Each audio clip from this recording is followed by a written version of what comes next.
All right, hey everyone. Today I am going to do this study of a Gustave Klimt. It's a drawing I've always admired, and I'm just going to draw with some nitrim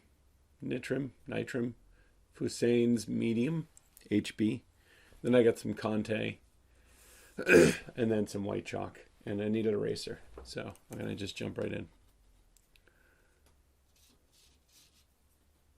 I'm going to just set up the boundary of what the drawing is at the beginning.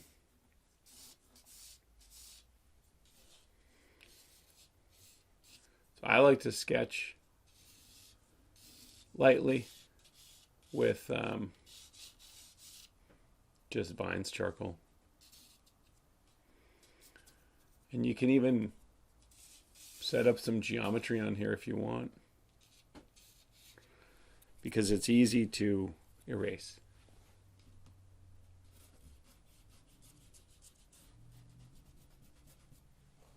So Conte is a little bit harder. I'm going to come to the Conte. Now, I don't think he used Conte, and that's not the point. Sometimes when I'm doing stuff like this, it's just about doing something for the day, but you can also, of course, try to dissect the way that Klimt worked and then find his materials. I think both are valid, because one would be translating your preferred material and pulling the essence. It's like all of this is not just about copying. Like that's not what all this is, in my opinion. It's about an extraction always of like what's the hand of the artist and what are we trying to get from it, and in studying some of his mark making, decision making, is that going to influence your own? That's the question. So mindlessly just copying, to me, is quite easy. But to focus and think about this is a bit harder. So again, I do whatever it is that you want, of course. But I recommend always to be participating in the curiosity of it, right? Go a little more tonal there.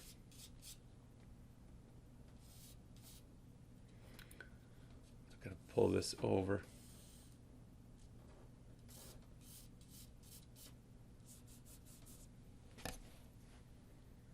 I mean, all of this hammers on the ability to draw, to go back and forth.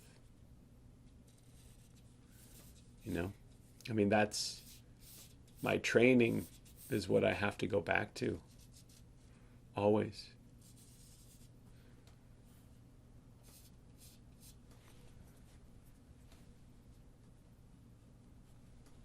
I think the ability to draw is also the ability to see. Now, that's what I would argue is what we're talking about when we're looking at something like this and it doesn't look like a photo. I mean, if we're just talking about photos, then go make everything look like a photo. There's no translation there. That's literal. But what I'm talking about is there's a translation of the artist here, of an extraction, a language that Gustave Klimt had. And that's what I'm after. Like, what is some of the language, the way he's constructing or thinking? How can I extract some of that into my own work? Now, he's got beautiful, like, linear qualities in here.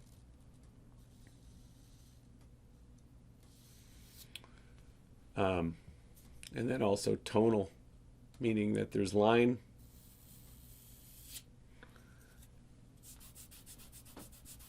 So I'm going to go back and forth between line and tone as I clean it. All right, I'm gonna shift over to the Conte. And it's going to be, again, more linear.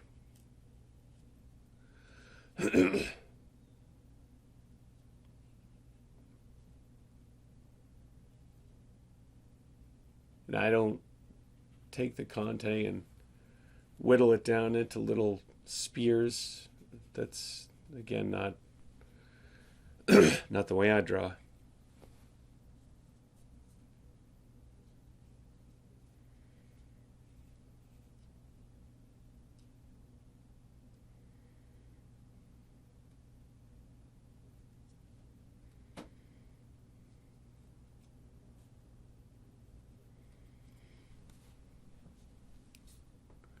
There's a little cast shadow there. Again, now flipping over.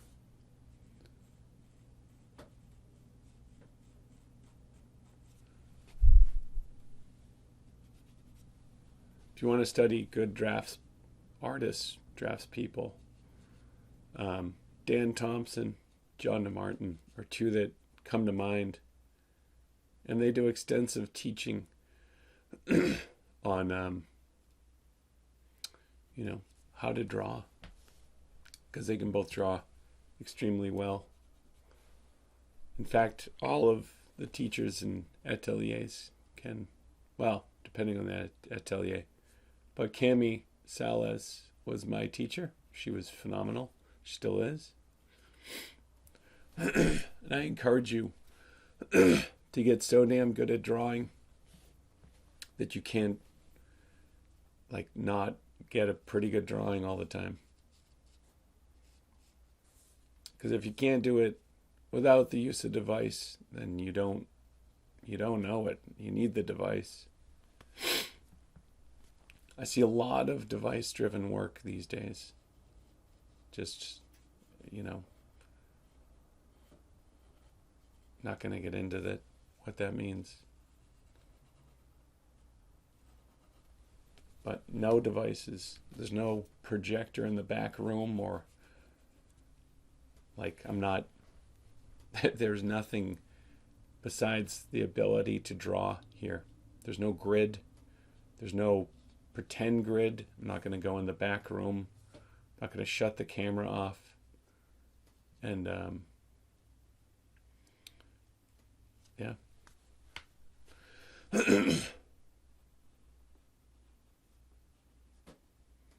At the Academy of Art University, that's where I did my master's. We drew all the time. And that's where we really learned, besides atelier drawing, that's where I learned to draw. Another one I would add to that list is Jerry Weiss. Jerry's phenomenal. There's so many more you can add, by the way. That's 1, 2, 3. 1, 2, 3. There's so many more people that you could add to that list of great drawers, and that's the basis for all painting.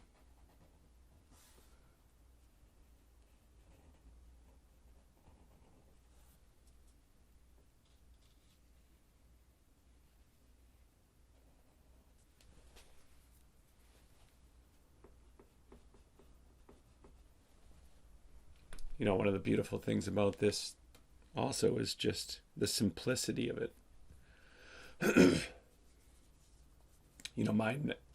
My next step would be, can you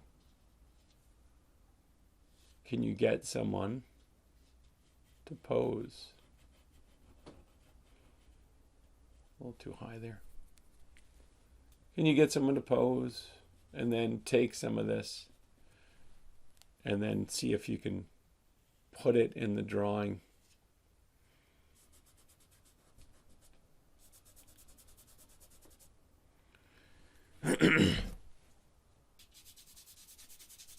Like, what have you extracted? Easy thing to do would be to find a guy with a beard, put him in this, put a hat on him, and then do my version of it. And that's not what it's about. That's just too easy to just do versions of other people's things. The extraction process is harder because there's no clear way in what you're supposed to do. There's no map, and you have to figure more out.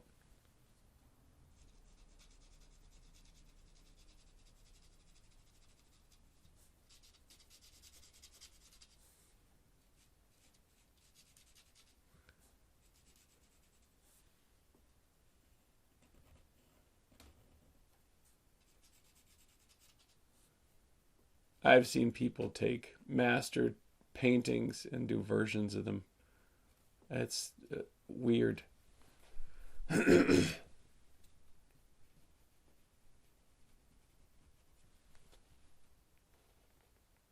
I mean, you can end it there. Just say that's the sketch. Maybe that's the time that you have also allows you to loosen. You know, have a list of things you want to work on too. I mean, that's important.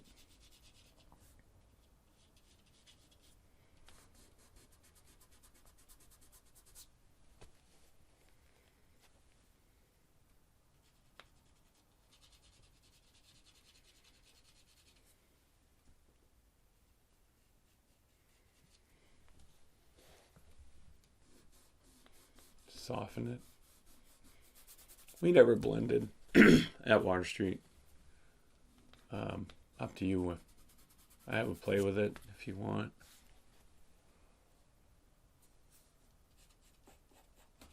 We got on the form. That was our whole thing. It was a form school.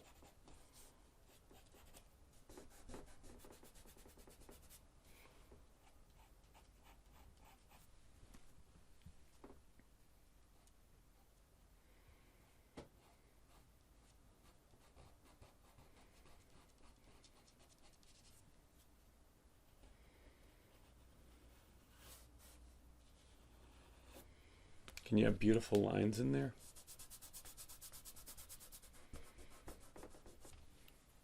And then you go back and forth, of course. Tonally.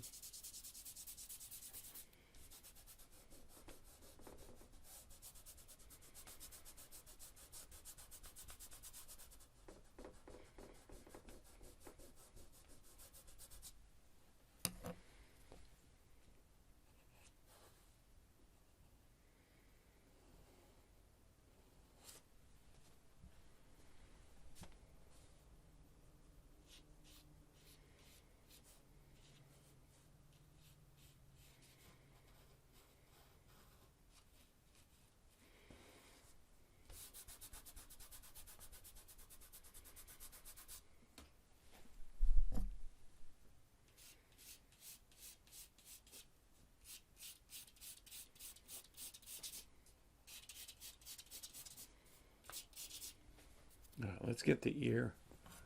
The ear comes off the bottom of the mouth.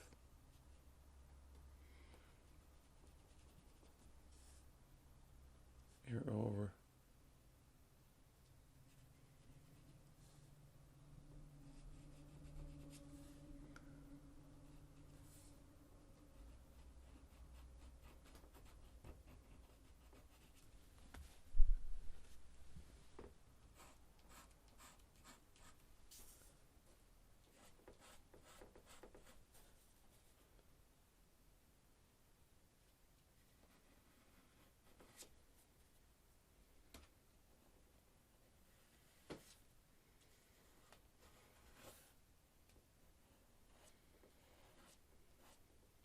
So for me, I would take this and say, okay, let's go get a model.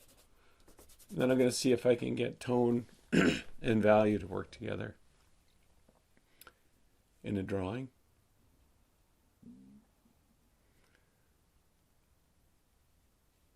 be a bit of line, right?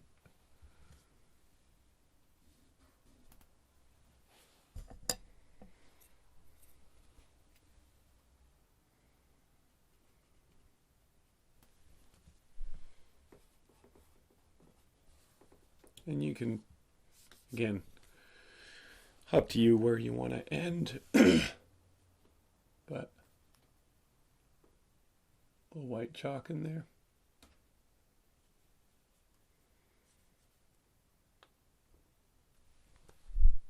Like even that adds like a beautiful little something, you know. I'd be careful butting up the chalk with the charcoal.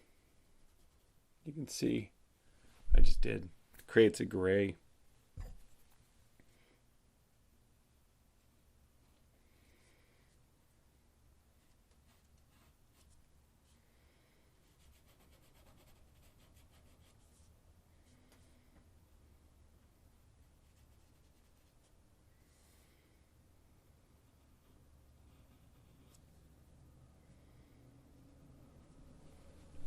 There's not one way to draw.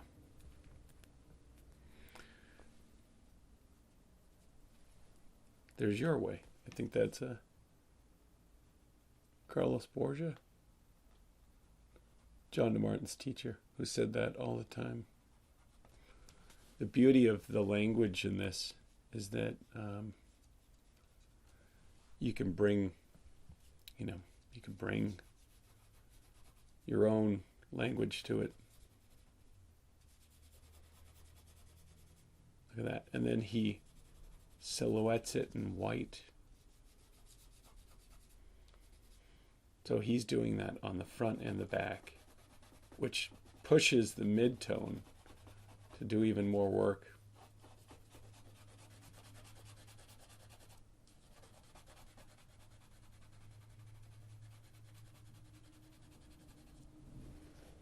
Fascinating.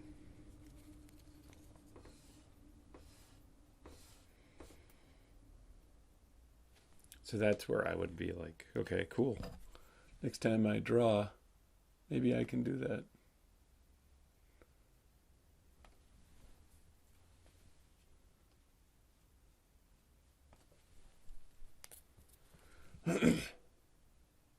Or try it.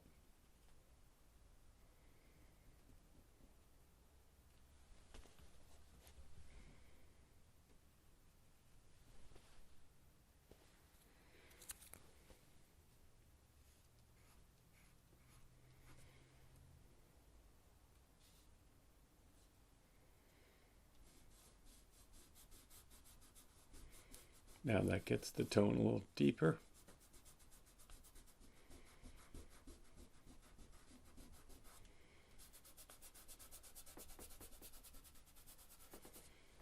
Almost like averaging it out.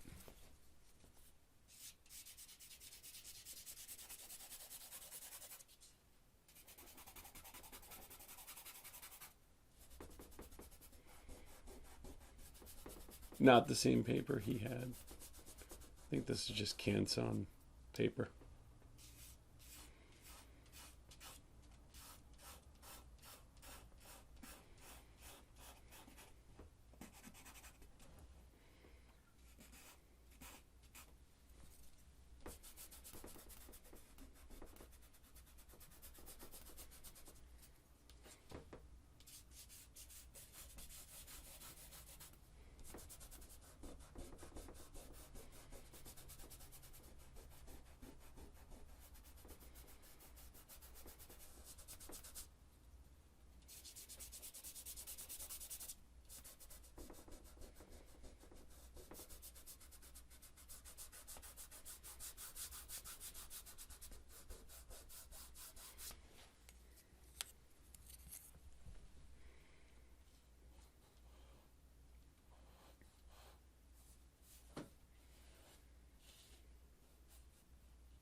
And the line carries different on a tone paper like this. So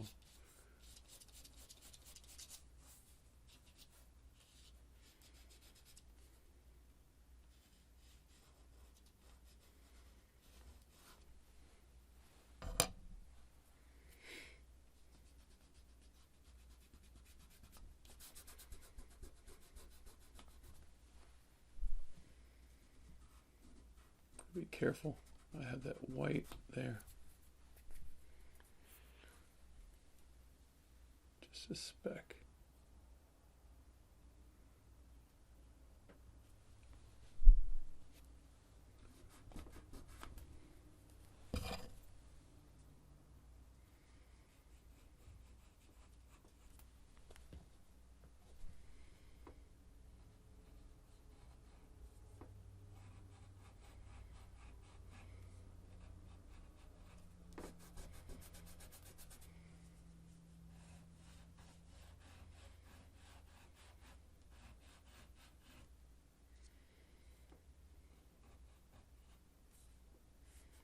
Some notes in here. Get it deeper.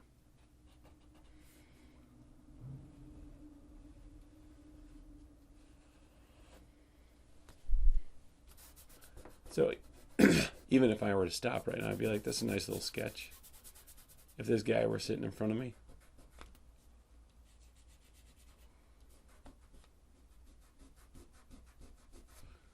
But you got to be willing to push it more if you want,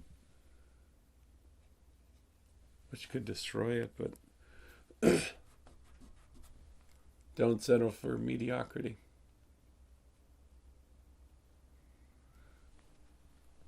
Push the boundary.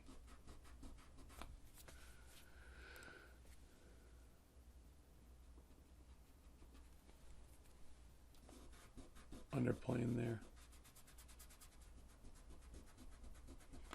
You could stump if you want. I don't stump. I use my finger.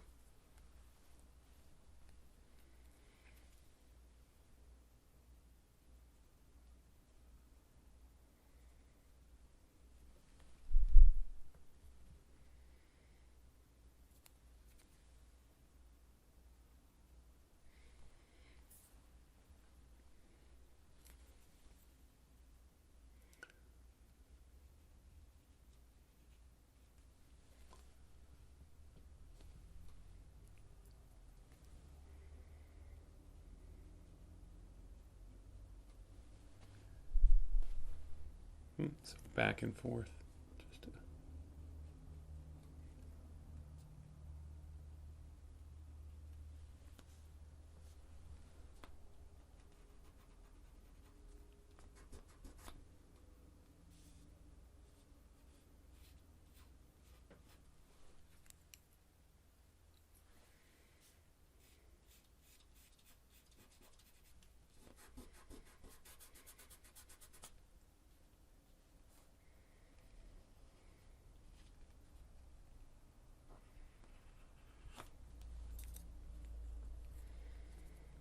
Could always get a white eraser to get the deeper parts too.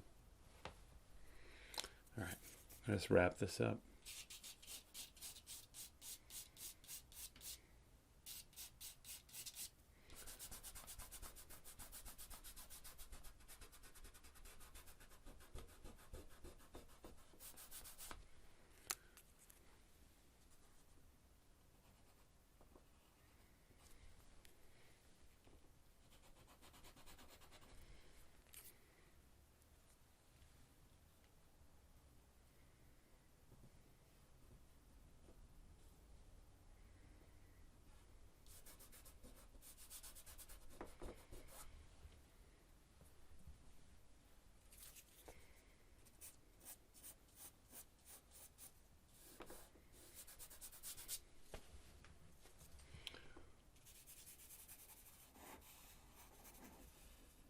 Little tone up there.